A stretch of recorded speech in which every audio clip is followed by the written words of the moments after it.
बिस्मिल्लाहिर्रहमानिर्रहीम अस्सलाम वालेकुम डियर स्टूडेंट्स, वेलकम टू रास मैथ्स एकेडमी। आज हम एफएससी पार्ट 1 में यूनिट नंबर 3 में एक्सरसाइज 3.3 के थर्ड क्वेश्चन के 8 पार्ट से आगाज़ कर रहे हैं। डिटर्मिनेंट के हवाले से एक्सरसाइज से इसमें हम प्रूफ्स कर रहे हैं। थर्ड के 8 पार्ट में उसमें प्रूफ करने के लिए कहा this left hand side equals right hand side. Dear students, इसमें आप लेफ्ट हैंड साइड को ही लेंगे और राइट हैंड साइड पे आप देख रहे हैं क्यूबिक फार्मूला एक दिया गया है। इस क्यूबिक फार्मूले में एक फैक्टर इन्वॉल्व होता है a प्लस बी प्लस सी। तो वहाँ से ही ज़हन में रख सकते हैं कि अगर मैं लेफ़्ट साइड में कॉलम 1 और 2 को ऐड कर दूँ ना तमाम एंट्रीज़ को, तो ये आ जाएगा a प्लस बी प्लस सी तीनों के तीनों एलिमेंट्स में। तो उसको मैं कॉमन ले लूँगा। इस तरह से आप इसका हिंट ज़हन में रख सकते हैं। तो लेफ़्ट हैंड साइड को लेते हुए ऑपरेशन अप्लाई कर रहे हैं कॉलम 1 प्लस कॉलम 2। ठीक है जी। तो क्या होगा ये देखें, फर्स्ट कॉलम में सेकंड कॉलम को ऐड कर दिया कोरोस्पोंडिंग एंट्रीज को। इसी तरह से बी में सी प्लस ए ऐड हो गया और सी में ए प्लस बी। ऑपरेशन किस पे लगा है? जस्ट फर्स्ट कॉलम पे। इसलिए फर्स्ट कॉलम में ये सेकंड कॉलम की तमाम एंट्रीज ऐड हो गई, जबकि second column as it is आ जाएगा और थर्ड कॉलम भी सेम एज इट इज़। ठीक है जी। अब मैं क्या करूँगा, a plus B plus c को इस फर्स्ट कॉलम में से कॉमन ले लूँगा, a प्लस बी प्लस सी। तो बाकी मेरे पास यहाँ पे फर्स्ट कॉलम में बचा 1 1 1 और second column as it is and third column भी एज इट इज़। अब डियर स्टूडेंट्स, मैंने आपको जैसा कि प्रीवियस लेक्चर में बताया कि ये जो 1 1 1 है, ये बहुत से क्वेश्चंस हैं, यानी कि 6 to 7 क्वेश्चन है जिसमें हम कॉलम वाइज 1 1 1 बनाएंगे। और जैसे ही ये 1 1 1 बनेगा, इसका हमारा मकसद ही यही है कि हम इसको सिंप्लीफाई करें और हर क्वेश्चन में ऑपरेशन सेम अप्लाई होगा। यानी कि आप ये जो फर्स्ट रो होगी ना, इसको सेकेंड रो में से भी माइनस कर देंगे और थर्ड रो में से भी माइनस कर देंगे। तो आपके पास यहाँ पे 0 0 आ जाएगा, ताकि डिटर्मिनेंट को एक्सपेंड करना ज़रा इजी हो जाए। तो डियर स्टूडेंट्स, रफ़ वर्क में बेहतर है कि आप इसको सिंप्लीफाई कर लें। चूँकि सेकंड और थर्ड रो पे ऑपरेट लगना है, इसलिए मैं फ़र्स्ट रो को first of all as it is लिख रहा हूँ। अब डियर स्टूडेंट्स, आप क्या करेंगे, रफ़ वर्क में इस तरह से second row minus first row है, तो आप पहले लिखेंगे सेकंड रो और इसके नीचे लिख देंगे फर्स्ट रो और दोनों को क्या कर देंगे, माइनस। तो माइनस करेंगे, सारे साइंस क्या हो जाएंगे, चेंज। तो आप देख सकते हैं ये कैंसिल हुए, 0 आ गया। यहाँ पे c से c कैंसिल हुआ तो remaining values are a minus B. b से b कैंसिल हुआ तो remaining values are c minus a। तो ये जो रिज़ल्ट आया है इसको यहाँ मेंशन कर देंगे 0 a minus B c minus a। बिल्कुल इसी तरह से रफ़ वर्क में हम रो 3 और रो 1 को माइनस करके देख लेते हैं।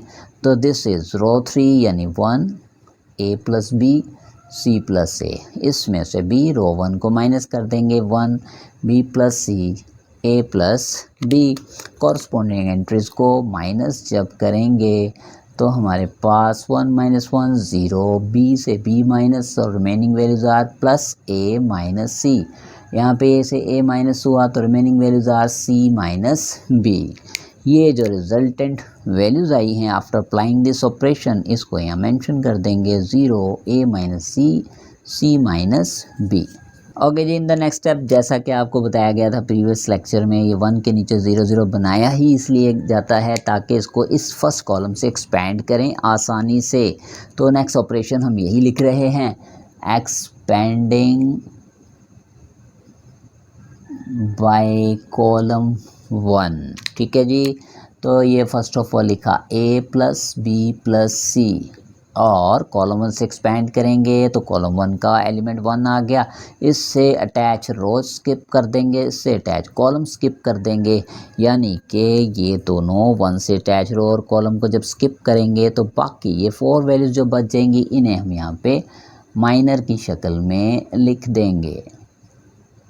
ये देखें, ठीक है जी।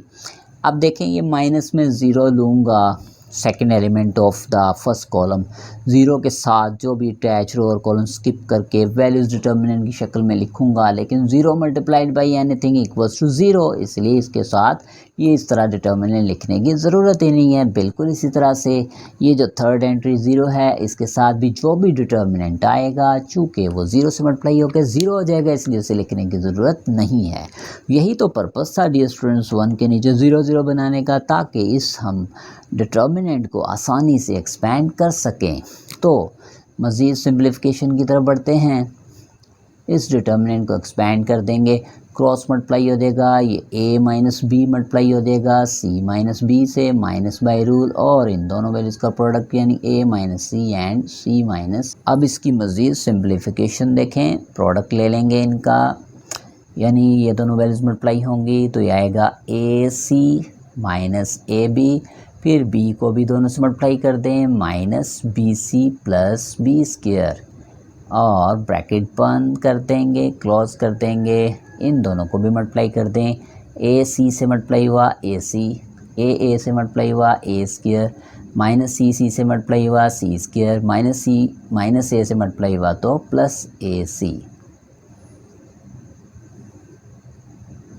अब हम ब्रैकेट सॉल्व करेंगे, a C minus A b minus B C plus B square, minus इन सब के साइन चेंज कर देगा, मल्टीप्लाई होके जो वैल्यूज़ कैंसिल हो सकती कैंसिल आउट कर दें। तो मैं देख रहा हूँ कि प्लस ए सी और माइनस ए सी जस्ट कैंसिल होंगे, तो बाकी रिज़ल्ट आ गया a प्लस बी प्लस सी।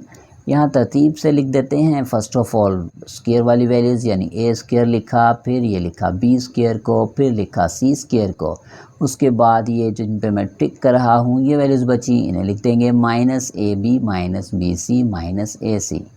ये क्या हुआ, ये तो फार्मूला बन गया। किसका फार्मूला होता है ये, a cube this one plus b cube plus c cube minus 3abc। तो यही हमारी थी राइट हैंड साइड। तो हमने लेफ़्ट साइड को लेते हुए इसे राइट हैंड साइड के इक्वल प्रूव कर दिया। ओके जी, नेक्स्ट हमारे पास है इसी थर्ड का 9th पार्ट, ये भी काफ़ी इम्पोर्टेंट है। इसमें हिंट आप ले सकते हैं राइट हैंड साइड से। यहाँ पे a plus B plus C plus lambda आ रहा है। मैंने देखा अगर मैं इन तमाम वैल्यूज़ को ऐड कर दूंगा तो ये फैक्टर आएगा, इन तमाम वैल्यूज़ को ऐड करूँगा ये फैक्टर आएगा, इन तमाम वैल्यूज़ को भी ऐड करूँगा तो यही फैक्टर आएगा। तो यहाँ से हिंट मेरे जहन में आ गया कि by column 1 plus column 2 plus column 3 के फर्स्ट कॉलम में लेफ़्ट हैंड साइड लेते हुए बाकी कॉलम्स को ऐड कर दें, यानी a प्लस लैम्डा के कॉरस्पॉन्डिंग सेकंड कॉलम में से b आ गया और थर्ड कॉलम में से c। इसी तरह से a में सेकंड कॉलम में इसके कॉरस्पॉन्डिंग b प्लस लैम्डा आ गया और थर्ड कॉलम में से c। इसी तरह इस a में सेकंड कॉलम में से कॉरस्पॉन्डिंग आ गया b और थर्ड कॉलम में से c प्लस लैम्डा। ऑपरेशन सिर्फ लगा है कॉलम 1 पे, इसलिए कॉलम 1 में चेंज आएगी, second column as it is, third column same as it is. ठीक है जी। अब हम क्या करेंगे, इस फर्स्ट कॉलम में से कॉमन ले लेंगे, a plus B plus C plus lambda. ये आप देख रहे हैं फर्स्ट कॉलम में आ रही थी ये वैल्यू सेम, जैसे इसे कॉमन लिया तो यहाँ पे आ गया 1 1 1। Second column as it is, third column as it is. Okay जी। अब हम क्या करेंगे, नेक्स्ट वही ऑपरेशन 1 के नीचे मैंने बताया था जहाँ पे भी हम 1 1 1 बनाएंगे तो वहाँ पे ऑपरेशन क्या लगाएंगे, ये ऑपरेशन लगाएंगे कि बाय रो 2 माइनस रो 1। तो ऑपरेशन क्या लगाएंगे हम, by row 2 minus row 1 and row 3 minus row 1। तो बेहतरीन तो यही है कि आप रफ वक्त में सॉल्व कर लें इसे, लेकिन ये चूँकि आसान सी जो स्टूडेंट्स सिंप्लीफिकेशन है तो मैं ऑरली भी इसके लिख सकता हूँ, जैसा कि आपके सामने लिखने लगा हूँ। First of all a plus B plus C plus lambda को एज इट इज़ लिख दिया। आप गौर करें फर्स्ट रो पे कोई ऑपरेशन नहीं है तो फर्स्ट रो आ गई एज इट इज़, यानी 1bc। अब आप देखें सेकेंड रो में से फर्स्ट रो को माइनस करना है तो आप रफ वक्त में ऐसे 1 बी प्लस लैम्डा सी को लिखें और इसमें से फर्स्ट रो को माइनस कर दें। माइनस करेंगे साइंस चेंज, 1 - 1 0, बी से बी कैंसिल होगा, लैम्डा बचा, सी से सी कैंसिल तो 0। तो ये रिजल्ट यहाँ मेंशन कर देंगे 0 लैम्डा 0। बिल्कुल जी स्टूडेंट्स, इसी तरह से हम थर्ड रो में से फर्स्ट रो को माइनस करेंगे तो ये थर्ड रो को लिख देंगे 1b c प्लस लैम्डा। इसमें से फर्स्ट रो यानी 1b c इसको जब माइनस करेंगे साइंस चेंज तो आप देख सकते हैं 1 - 1 0, b - b 0, c से c कैंसिल तो क्या बचा लैम्डा। ये रिजल्टेंट वैल्यूज़ को यहाँ पे मेंशन कर दिया। तो हमारा जो मकसद था वो पूरा हो गया, यानी 1 के नीचे 0 0 बन चुका। अब इसे हम आसानी से एक्सपेंड कर सकते हैं, एक्सपेंडिंग बाय कॉलम 1। कॉलम 1 से एक्सपेंड करेंगे। फर्स्ट ऑफ ऑल ये फैक्टर एज इट इज़ आ गया। अब हम 1 लिखेंगे, 1 से अटैच रो, 1 से अटैच कॉलम स्किप कर देंगे तो बाकी ये वैल्यूज़ आ गई लैम्डा 0 0 लैम्डा। और ये 0 0 बनाने का मकसद क्या था कि 0 + 0 आ जाएगा। चूँकि इस 0 से अटैच जो भी रो कॉलम छोड़ के डिटर्मिनेंट लिखेंगे 0 से वो मल्टीप्लाई होगा तो 0 बन जाएगा। इसी तरह इस 0 के साथ भी इस तरह का जो भी डिटर्मिनेंट आएगा 0 से मल्टीप्लाई होके 0 हो गया। तो हमारे पास सिर्फ ये वैल्यू बची एक, और साथ में lambda by lambda lambda square, और इसी तरह 0/0 0। तो ये आया a + b + c + लैम्डा, और साथ में आ गया लैम्डा स्क्वायर। तो आप देख सकते हैं कि भाई यही तो हमारी थी राइट हैंड साइड प्रूफ्ड। अगर ये नेक्स्ट हमारे पास है थर्ड का 10th पार्ट, तो लेफ़्ट साइड को equal right hand side proof करना है। तो इस पे हम लेफ़्ट साइड को लेते हुए ऑपरेशन क्या लगाएंगे। ओके डियर स्टूडेंट्स, अगर मैं कॉलम 1 में से कॉलम 2 को माइनस कर दूं और कॉलम 2 में से कॉलम 3 को, इसके लिए मैंने क्या हिंट यूज़ किया, मैंने देखा कि यहाँ पे चाहिए a - b। तो अगर फर्स्ट कॉलम में से सेकंड कॉलम को माइनस करेंगे तो क्या आ जाएगा a - b। इस तरह क्या चाहिए b - c, तो सेकंड में से अगर थर्ड कॉलम को माइनस करूँगा तो यहाँ क्या आ जाएगा b - c। इस तरह से आप स्टार्टिंग जो ऑपरेशन है उसे जहन में रख सकते हैं। ओके जी, अप्लाई करने लगे हैं कॉलम 1, और इसमें से किसे माइनस करना है कॉलम 2 को। तो ये लें, ये मैंने यहीं पे इसको माइनस कर दिया। फिर कॉलम 2 पे क्या ऑपरेशन है कि कॉलम 2 को लिखना है और इसमें से कॉलम 3 को माइनस कर देना है। जो कॉरस्पॉन्डिंग एंट्रीज थी मैंने कॉलम 2 में से कॉलम 3 की माइनस कर दी। थर्ड कॉलम पे कोई ऑपरेशन नहीं लगा, third column as it is. Students, जो फर्स्ट आपने कॉलम नंबर लिखा है ऑपरेशन इसी पे लगेगा। कॉलम 1 पे ऑपरेशन लगा, कॉलम 2 पे, थर्ड कॉलम पे कोई ऑपरेशन नहीं लगेगा। तो resulting values are 1 - 1 0, a - b, और ये फॉर्मूला बनेगा a - b × a + b। इस तरह यहाँ पे आ गया 0 b - c, और यहाँ पे formula b - c b + c, third column as it is. अब डियर स्टूडेंट्स, आप देख सकते हैं इस फर्स्ट कॉलम में से ये फैक्टर जो है पूरा कॉमन आ जाएगा a - b, यहाँ से कॉमन आ जाएगा b - c। ठीक है जी।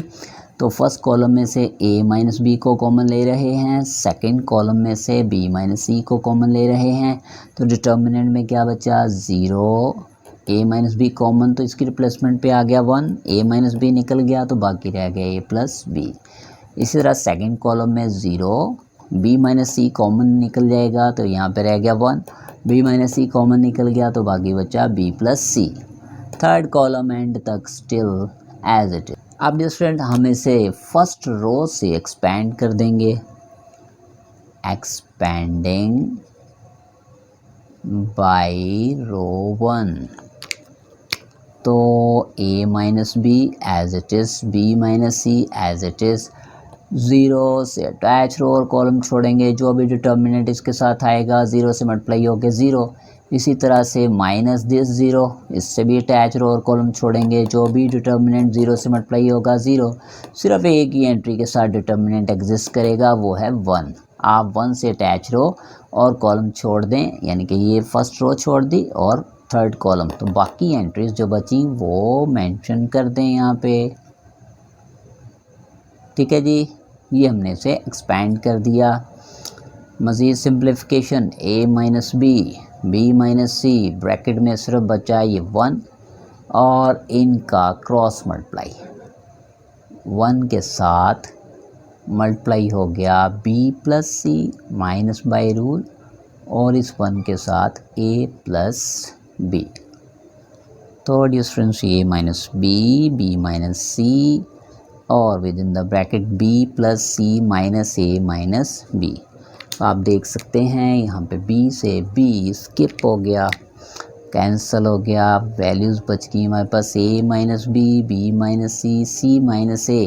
अरे ये तो हमारी राइट हैंड साइड है, equals right hand side, proved.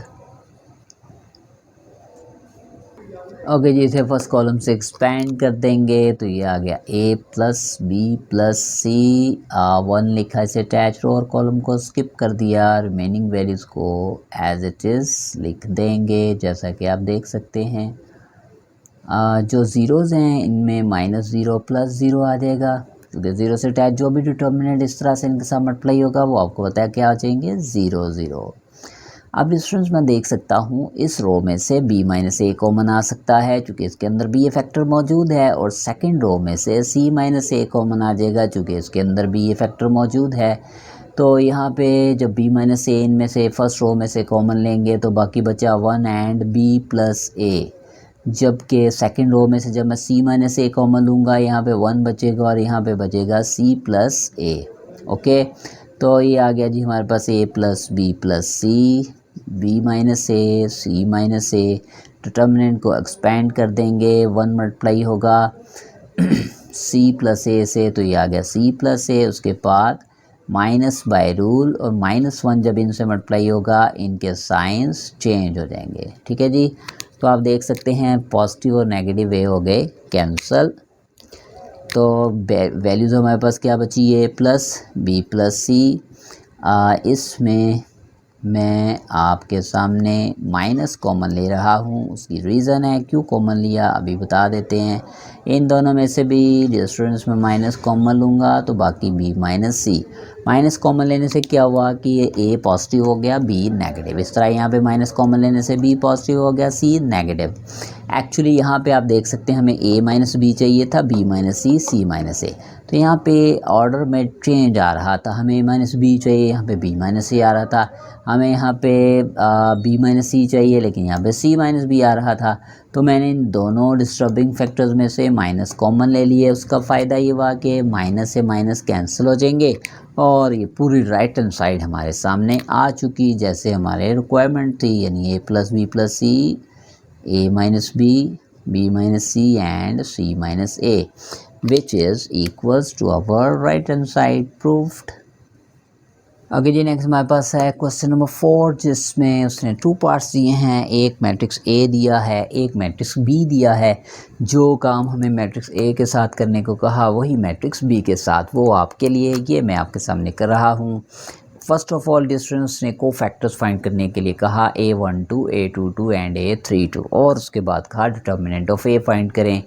तो को फैक्टर A12 को फाइंड करने के लिए क्या मेथड होगा, सिंपल वे में देख लेते हैं। -1 आपने लगाना है बाय रूल, और ये जो ऑर्डर दिया है इसको यहाँ पे पावर में ऐड कर लेना है, और माइनर यहाँ पे आपने लेना है फर्स्ट रो और सेकंड कॉलम को स्किप करते हुए। फर्स्ट रो को स्किप कर दें, सेकंड कॉलम को स्किप कर दें, वैल्यूज़ आ जाएंगी 0, -2, 0, 1, जैसा कि मैंने आपको डिटर्मिनेंट के स्टार्टिंग लेक्चर में बताया था माइनर्स एंड को फैक्टर्स का। तो ये सेम उसी मेथड पे को फैक्टर निकाल रहे हैं। तो -1 की पावर बन गई 3, डिटर्मिनेंट को एक्सपेंड कर दें, 0 बाई 1 0, माइनस बाई रूल, ये दोनों मल्टीप्लाई हुए 0, -1 पावर 3, -1 साथ में 0 आ गया। तो फर्स्ट जो को फैक्टर A12 है उसकी वैल्यू तो आ गई 0। सेकेंडली हम ले लेंगे A22 को बिल्कुल उसी तरह -1 बाई रूल, ऑर्डर को पावर में ऐड कर दिया। अब आप सेकंड रो सेकंड कॉलम को स्किप कर दें, सेकंड रो सेकंड कॉलम को स्किप करेंगे तो ये 4 एंट्रीज बच जाएंगी, this one this one this one and this one. इनको लिख देंगे 1 -2 -3 एंड 1। सिंप्लीफाई कर देंगे तो A22 -1 की पावर 4 बनेगी और डिटर्मिनेंट को एक्सपेंड करेंगे, 1 1 से मल्टीप्लाई हुआ 1 आ गया, माइनस बाई रूल -2 -3 से मल्टीप्लाई होगा +6 तो -1 की पावर 4 आ गई, +1 ये आ गया -5। टोटल आंसर क्या आ गया हमारे पास -5, यानी सेकंड को फैक्टर आ गया। इन द लास्ट उसने कहा है A32 फाइंड करें तो -1 की पावर में इसी ऑर्डर को ऐड कर देंगे और माइनर कैसे लेंगे इसका सब डिटर्मिनेंट, थर्ड रो और सेकेंड कॉलम को स्किप कर दें। थर्ड रो सेकेंड कॉलम को अब स्किप करेंगे तो हमारे पास थर्ड रो को और सेकेंड कॉलम को स्किप करने से ये 4 एंट्रीज बच गई, यानी 1 0 -3 एंड 0।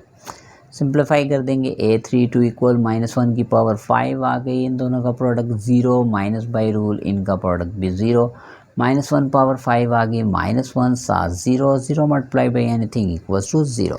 तो ये डियर स्टूडेंट्स हमारा फर्स्ट को फैक्टर आ गया, दिस वन इज सेकंड, ये उसका मतलूबा जो थर्ड को फैक्टर। नेक्स्ट उसकी डिमांड है डिटर्मिनेंट ऑफ ए फाइंड करें। ये तो बहुत इजी है, इसी एक्सरसाइज का फर्स्ट क्वेश्चन कि आपने सिंपली क्या करना है, 1 0 -2 2 -2 -2 -3 0 1। आपने इस डिटर्मिनेंट को फर्स्ट रो से एक्सपेंड कर देना है। ये आप खुद कर लेंगे चूँकि क्वेश्चन नंबर 1 के 6 पार्ट्स से जिनमें से मैंने 3 पार्ट्स किए थे, तो बिल्कुल उसी मेथड पे इसको एक्सपेंड कर दीजिएगा। तो डियर स्टूडेंट्स आज हमने क्वेश्चन नंबर 4 तक देखा है। इंशाल्लाह इन द नेक्स्ट लेक्चर कोशिश होगी कि 5th क्वेश्चन को पूरे का पूरा कम्प्लीटली सॉल्व कर दिया जाए। तब तक के लिए इजाज़त दें, मेरे चैनल को मेरी वीडियोज़ को सब्सक्राइब करें, लाइक करें, शेयर करें। अल्लाह हाफिज़।